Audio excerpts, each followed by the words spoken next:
Hello, everyone. My name is Baldur Muhammad. I'm a college student, and for the past month or so, I have worked on a research paper about how the rise of medical misinformation as well as right wing propaganda has resulted in the resurgence of preventable diseases and how we as a society should reverse this trend. My original research paper was over 3,000 words, over 10 pages, included 10 sources to cite from. But today I'm just going to be giving a condensed presentation on the research I did, my arguments, and reflecting on the research process. So, to kick off the presentation, did you know social media algorithms are designed to spread misinformation faster than fact?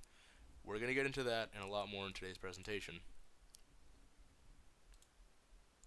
So, an overview of my presentation, it's going to be in three separate parts: why I chose this research topic and why it should matter to you, a summary of my research, which is going to include the core arguments I made, the thesis, and quotations, and then lastly, a self assessment reflecting on the research process as a whole, challenges I went through, and lessons that I learned. So, choosing my research project, I chose to tackle the rise and consequences of medical misinformation because there has been a recent negative correlation with scientific achievement and public trust. Living through the COVID 19 pandemic, as all of us did, the resurgence of measles and the second Trump regime, I've observed over the years how echo chambers have resulted in a surge of right wing misinformation and therefore preventable childhood diseases. And here's why this topic should matter to you. As students in the future of America, we have a duty to make sure that there is a minimum floor followed for medical expertise that cannot be put into question by conspiracy theorists.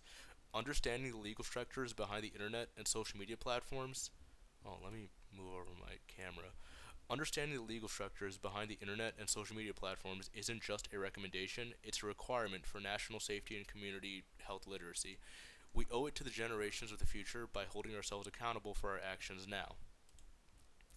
And then we're getting into part two, which is a summary of my thesis. So, what is the Communications Decency Act of 1996? So, for those of you who are unfamiliar, Section 230 of the Communications Decency Act grants federal legal immunity to online service providers such as websites and social media platforms from liability for content posted by its users. This largely prevents websites and social media platforms from being held legally responsible for defamatory and unlawful posts. However, in recent years, it has also served as a legal loophole for users utilizing these platforms to spread medical misinformation and right wing conspiracy theories.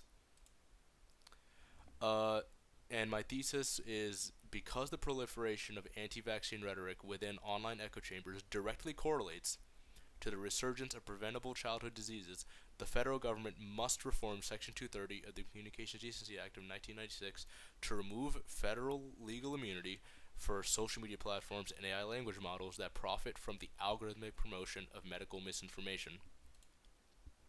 So, my first argument is that digital search engines have dismantled this hierarchy of expertise and specialized knowledge that has created a Google fueled, Wikipedia based blog sudden collapse of any division between professionals and lay people, students and teachers, knowers and wanderers, as stated by Tom Nichols in The Death of Expertise.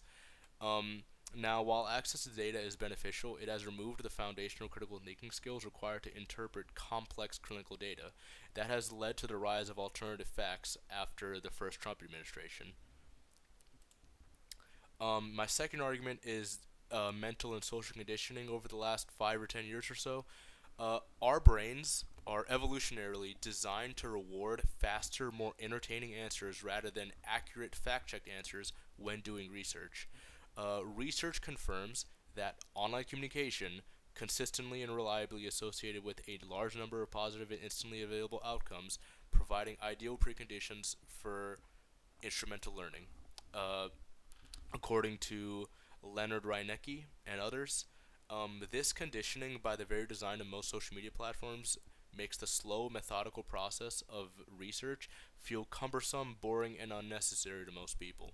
And this has resulted in the erosion of medical fact checking.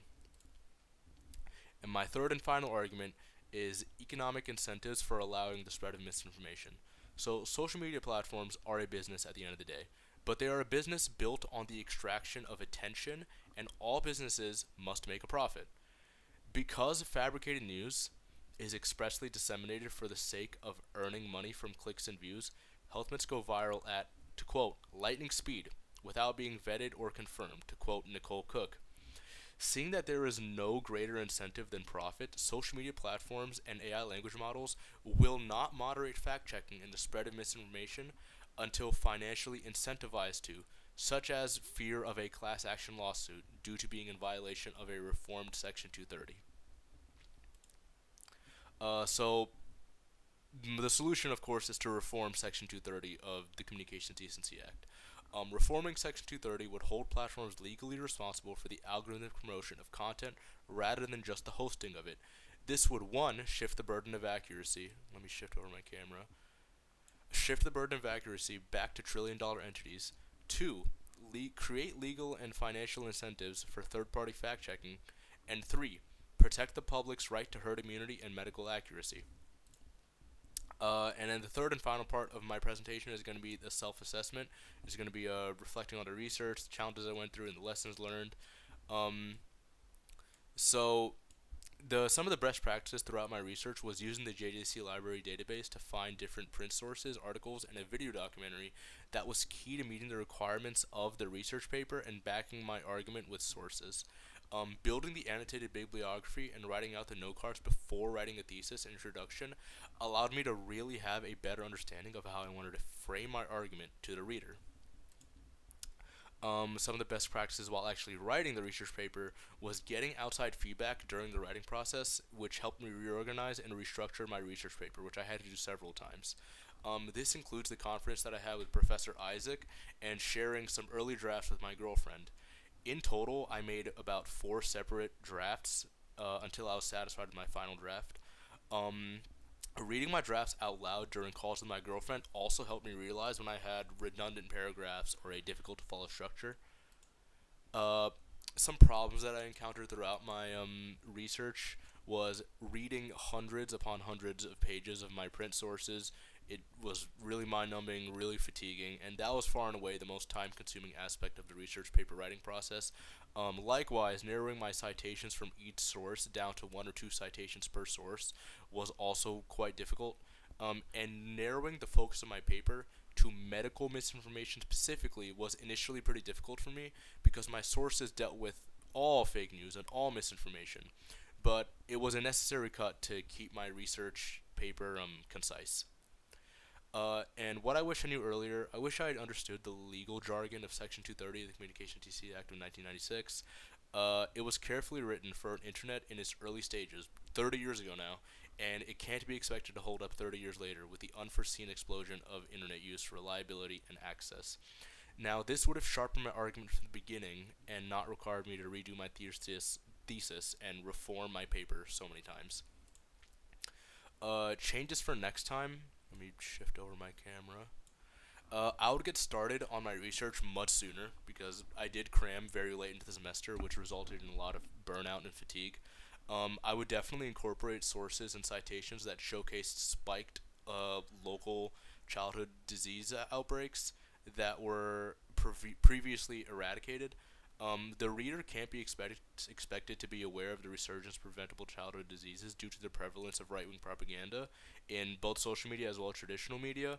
But here is that now. So here's actually a chart from the CDC itself showcasing a spike after the second inauguration of Donald Trump and the inauguration of RFK as United States Secretary of Health in measles in the United States.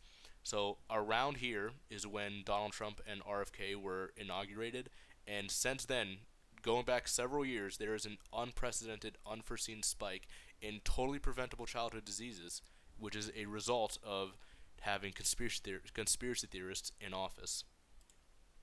Um, that concludes my research paper. I cited 3 works in today's presentation. If anyone has any questions, feel free to contact me via email at bmaham45@stu.jgc.edu. Thank you very much for your time.